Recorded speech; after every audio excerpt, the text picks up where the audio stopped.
테크 주린이도 알아듣고 당신의 계좌를 변화시켜줄 투자의 신. 안녕하세요 대표님. 안녕하세요 새벽야채님. 네, 오늘 주제는 네. 디스플레이라고 저기 뒤에 맞습니다. 대놓고 적혀 있는데 우리 점점 강의화되고 있어요. 네. 저희 영상 잘만 들어주시고 잘만 따라와 주시면 저희 계좌 정말 눈부시게 변화할 수 있을 것 같아요. 그러니까 먼저 영상 듣기 전에 좋아요와 구독, 알림 설정, 댓글도 부탁해요.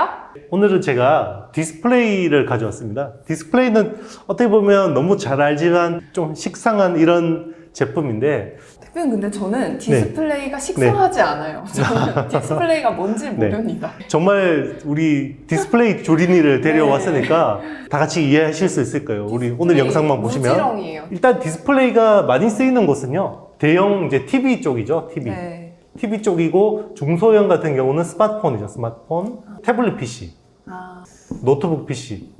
그 대형과 중소형의 기준이 기업의 기준인 거예요? 그렇진 않습니다. 이제 대형 같은 경우는 보통 이제 4, 50인치 수준으로 이제 이게 이제 대형으로 분류를 하고 있고요. 중소형 같은 경우는 이제 6인치가 요즘의 기준입니다. 6인치 정도. 스마트폰이 이제 보통 6.1인치 정도 되니까요. 태블릿 PC는 8인치 정도에서 네. 뭐 한 12인치 정도까지. 크기를 뭐, 말씀하시는 거예요? 맞습니다. 예. 네. 인치라는 거는 여기에 보면 디스플레이가 이렇게 있으면요. 네. 이 대각선으로 해서 요거를 기준으로 하고 그거를 있어요. 기준으로 하는 맞습니다. 가로 네. 세로가. 자, 그러면 디스플레이를 이해하기 위해서는요, 기본적으로 LCD부터 알아야 됩니다. LCD. 리퀴드 크리스탈 디스플레이. 크리스탈이 거기 네네. 들어가는구나. 네네. 리퀴드 크리스탈이라는 LC라는 물질이 있는데요.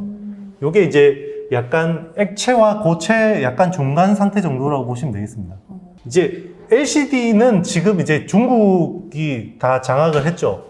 원래는 우리나라도 되게 많이 했었어요. 삼성 디스플레이, LG 디스플레이. 네. 디스플레이 들어간 회사들은 다 네, 저걸 다 했구나. 했었습니다. 네. 예전에 하이디스라고 있었어요. 하이디스. 네. 하이디스는 원래는 하이닉스에서. 네. 비슷했다고 생각하고 네. 있었어요. 하이닉스에서 있던, 하이닉스는 네. 저기 LG랑 현대가 합쳐진 거죠. 전자 부문이 네. 합쳐진 그런 거고, 거예요? 여기서 이제 지금은 반도체 메모리 쪽만 남은 거고요. 그죠? 그때 이제 LCD 쪽을 하는 하이디스를 중국 BOE에다가 팔았습니다. 이게 팔면서 중국의 기술이 싹다고 유출돼 버리는 뼈아픈 그죠? 그 LCD 산업은 네. 한국, 일본, 대만. 대만. 네.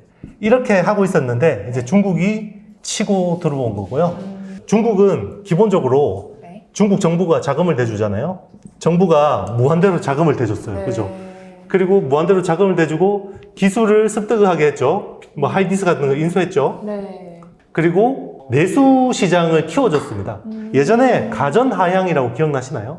가전 하향이요? 네네. 그건 못 들어봤는데. 요게 금융위기 직후에 네. 중국이 내수 시장을 키우기 위해서 그 내륙 쪽에 있는 가난한 이제 농민들한테 네. 가전을 살 수 있게, 특히 TV, LCD TV 네. 살 수 있게 보조금을 대거 지급한 건데요. 네. 그때 이제 뭐 전자제품 굉장히 많이 바꿨는데, 그때 TV를 굉장히 많이 바꿨어요. 근데 LCD TV 같은 경우는 중국 제품이 굉장히 품질이 떨어질 거 아니에요. 그쵸. 품질이 떨어지는데 가전하향을 하니까 많이 샀겠죠.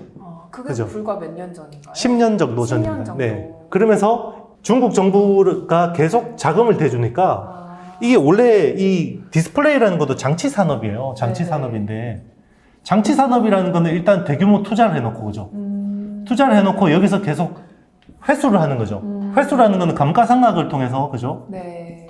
감가상각을 통해서 회수를 하는 건데 네. 그러면 이런 거죠. 뭐 라인 하나에 네. 만약에 2조 정도의 자금이 들어갔다 그러면 매년 뭐 한 3천억 정도의 감가상각을 해야 되는 거죠. 그러면 이익을 어느 정도 내야 되기 때문에 수율이라는 게 되게 중요합니다. 수율이라는 게 뭐냐면요. 만약에 100개를 투입했다 그러면 한 80개 정도가 나왔어요. 수율이 80%가 되겠죠. 그죠? 네. 그래서 보통은 한 80% 정도는 돼야지 양산을 탈 수 있어요.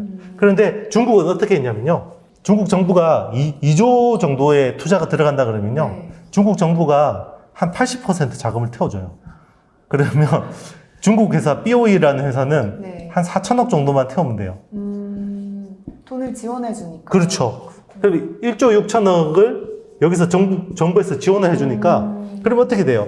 감가상각이 없기 때문에 수율이 뭐 20, 30%라도 양산할 수 있죠. 그렇죠. 그러면 시장에 진입할 수 있는 허들 하나가 없어진다는 거예요. 그죠? 네. 그러다 보니까 치킨 게임을 한 거예요. 디스플레이에서. 감가상각이 없으니까 가격을 계속 낮출 수가 있겠죠. 수요를 잡고 나서는. 그죠? 그렇죠. 그러니까 하나, 둘씩 나가 떨어진 겁니다. 하나, 둘씩. 한국도 이제 나가 떨어지고. 그렇죠. 한국은 삼성 디스플레이는 거의 LCD를 접었고요. 네. LG 디스플레이는 아직 70% 정도의 LG 디스플레이가 최근에 돈을 벌기 시작했는데 네. 몇 년 동안 적자를 냈어요. 장난 아니었어요. 70%가 LCD이기 때문에, 네. 중국 때문에. 네. 그런데 중국이 이제는 60% 정도의 LCD 시장을 장악했어요. 그러면 치킨 게임을 할 필요가 있나요? 없죠. 네. 그러니까 LCD 가격을 올리기 시작했습니다. 네. 지금 6분기 영속으로 올리고 있습니다. 그러니까 LG 디스플레이가 실적이 좋아진 거예요. 같이 경쟁을 그렇죠. 하게 되니까. 맞습니다. 그래서 지금 LCD는 중국판입니다. 이제 우리나라는 LCD 쪽은 거의 접는 분위기고요. 네. OLED 쪽으로 진출하고 있습니다. OLED 쪽을 신성장 동력으로 삼아서 네.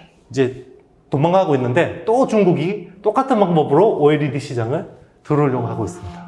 지금 이런 상황이에요. 뭐 이제 더 이상 중국한테 어떻게 해볼 수가 없죠. 네. 그 디스플레이에 대해서 간단하게 지금 시장 상황을 배웠잖아요. 디스플레이 중에서도 네. LCD에 LCD에 대해서 그렇죠. 네, 디스플레이 종류도 여러 개가 있는 거잖아요. 그렇죠. 디스플레이 LCD. 종류에 대해서 이제 한번 네. 알아볼게요. 네. 디스플레이 종류에 대해서. 일단은 LCD라는 게 있죠. LCD도 뭐 소형하고 대형 다 있습니다. 그죠? 대형이 다 있어요. 그리고 OLED가 있습니다. OLED. 네, OLED가 있고요. 이것도 소형하고 대형이 다 있습니다. 네. 마이크로 LED라는 게 있습니다. 마이크로 LED 요? 네, 마이크로 LED라는 게 있고요. 이거는 이제 마이크로 LED도 뭐 다 있는데 일단은 대형 쪽이 좀 타깃입니다. 그리고 삼성이 밀고 있는 QNED라는 게 있습니다. QNED요? 네, QNED. 이것도 대형 쪽입니다. 일단 LCD부터 좀 이해를 해야 되는데요. LCD라는 게 아주 얇은 유리 두 장이 있습니다. 네. 두 장이 있고요. 여기에 여기 액정입니다. LC 리퀴드 크리스탈이고요. 요거를 딱 밀봉을 합니다. 요게 LCD 셀이라 그래요. LCD 셋. 네, 셀. 요게 하판이고요. 네. 상판이고요. 투자에 관련이 있나요? 아유, 예. 아, 진짜요? 이걸 알아야지 어떤 장비가 어떤 벌써부터 소재를 머리가 하는지 다 알 지나. 수가 있습니다. 네. 하판은 TFT라는 게 붙고요. TFT. TFT. 방막 트랜지스터예요. 그리고 상판은 컬러 필터라는 게 붙습니다. 그러니까 방막 트랜지스터. 이게 반도체예요. 반도체인데 여기 반도체 역할이 스위치잖아요. 스위치. 네. 스위치랑 증폭기 역할을 하거든요. 그리고 상판은 컬러 필터예요. 컬러 필터. 왜 컬러 필터 필요하냐면요. LCD는 자체적으로 빛을 내는 물질이 아닙니다. 자체적으로. 예, 자체적으로 빛을 낼 수가 없어요. 그래서 여기 하판에서 네. 하판 여기에서 백라이트 유닛이라는 게 있어요. 여기에서 빛이 쏴지면요. 네. 빛이 쏴지면 여기서 스위치에서 컨트롤을 하는 거예요. TFT에서 컨트롤해서 이게 통과할지 안 할지를 이제 이 액정들이 컨트롤을 하는 건데요. 네. 스위치를 딱 켜주면 이 액정이라는 게 평소에는 이렇게 누워 있어요. 누워 있다가 이 전기를 딱 주면 이렇게 딱 솟는 게 있습니다. 수직으로 솟는 게 있고요. 액정이 있으면 이렇게 탱그르르 도는 게 있습니다. 이렇게. 그 전기를 주면 여기서 쏟는 거를 버티컬 얼라이언 방식이라고 그래요. 이거를 탱글을 도는 걸 IPS 방식이라고 합니다. 혹시 노트북 사러 가시면 이 IPS 패널로 해주세요. VA 패널로 해주세요. TN이라는 것도 있습니다. TN이라는 것도 있는데요. 이 TN이라는 거는 저기 모니터, 네. 게임용 모니터 쪽에 많이 쓰는 거고요. 굉장히 저가 디스플레이입니다. 네. 그리고 TV 쪽은 버티컬 얼라인 방식하고 IPS 방식이 주로 쓰이는데 요게 삼성이 밀었고요. IPS 방식을 LG가 밀었습니다. 그런데 결국은 IPS 방식이 대부분 지금 장악했는데요. 애플이 이걸 썼어요. IPS 방식. 그러면서 IPS 방식으로 주로 이제 많이 가게 됐고요. 요게 모바일 시대로 가면서 네. 모바일 LCD 쪽에서는 대부분 IPS 방식이 쓰여졌습니다. VS랑 IPS를 네. 눈으로 봤을 때 딱 구별이 가능한가요? 민감한 사람은 가능합니다. 일단은 VA 방식은요, 네. 좀 명암비가 좋아요. 명암비가. 명암비요. 네, 명암비가 좋아서 근데 이제 반응 속도가 좀 느려요. 그 IPS 같은 경우는 네. 이제 명암비가 좀 떨어져요. 명암비는 좀 떨어지는데, 이제 여러 가지 어떤 모바일에 적합한 굉장히 효율적인 부분들이 되게 많아요. 일단은 뭐가 문제냐면, 모바일은 터치를 써야 되잖아요. 네. 터치를 쓰면 여기서 눌러야 돼요. 꾹꾹 눌러야 되니까, 이렇게 솟아있는 애들은 여기서 압력을 받으면 꾹꾹 눌림 현상이 일어나겠죠. 그런데 펭귄을 옆으로 도는 애는 그냥 이 터치를 눌러도 괜찮기 때문에 이게 좀 유리했던 부분이 있습니다. 그래서 IPS 방식으로 많이 간 거고요. 대표님네 네. TV는 어떤 거? 저는 VA 방식입니다. 삼성. 그럼 삼성을 쓰시는 네네, 거네요? 그렇죠. 이 10년 전에 산 거라서 네.